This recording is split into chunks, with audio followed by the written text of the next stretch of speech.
Good evening, I'm Scott Hennessy. And I'm Beth Farnsworth. Social media has become ingrained in our lives and can be extremely addictive. That's certainly true. Today we have psychiatrist and assistant professor at Harvard Medical School, Dr. Ashwini Nadkarni, joining us live to talk about how prolonged social media can affect mental health. Thank you for being with us. Thank you for having me. Our pleasure. This is something that you have studied and written about. So what effects have been seen in people that use social media for an excessive amount of time on a day-to-day basis?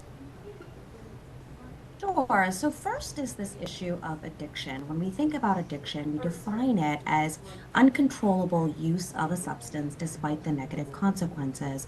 And what research has shown on social media is that it can be associated with those same changes in the brain that we see with addiction. For instance, excess social media usage is associated with increased stimulation of our reward pathways. And those in turn, when they are excessively stimulated, can take on the form of an addiction. In addition to that, social media usage can be associated with increased risks of anxiety and depression. For instance, one study looking at adolescents aged 12 to 15 amongst approximately 7,000 individuals found that more than 3 hours of social media usage a day was actually linked to twice the risk of depression. So it's mood disorders, issues with self-esteem, and also compulsive usage. So many impacts. So what can people do to mitigate the negative effects when it does come to social media? Yeah, so a couple of things to keep in mind. There are some positive aspects of social media. It can provide benefits for youths by providing positive community and connection with others who share similar identities. And it can also serve as a gateway for help-seeking behavior and initiating mental health care.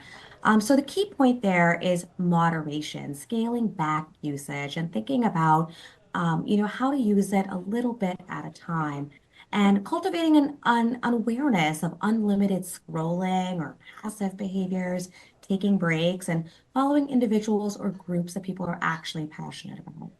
Yeah, part of the issue is the scrolling never ends, right? There's always something new to look at. And for many people, they're tied to social media not only for their social connections and friendships, but they use it for work and other projects.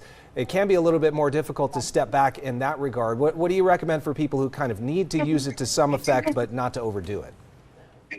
Yeah, so I'd say make sure that your usage is active. When you're engaged, be mindful and attentive and aware of when you're using it, as opposed to say, passively scrolling through pages for hours at nighttime. So having that mindfulness about usage is important. And frankly, I'll just say it, it's a time suck. It Yeah. really does. You're like, oh my gosh, I can't believe I Right. spent so much time on this. Young people have never known a world without social media. So is it different for them than those who started using it, say, later in life? It absolutely is. I mean, an interesting aspect of social media usage is that in the last 20 years, we're actually seeing a reduction in people's attention spans. So it goes to show that social media usage among adolescents is having an effect overall on our society's cognition. Yeah, and you don't want to use it late at night is one thing that Right. we hear too, right? It can lead to problems sleeping. That's absolutely true. Yeah, studies have absolutely shown that as well.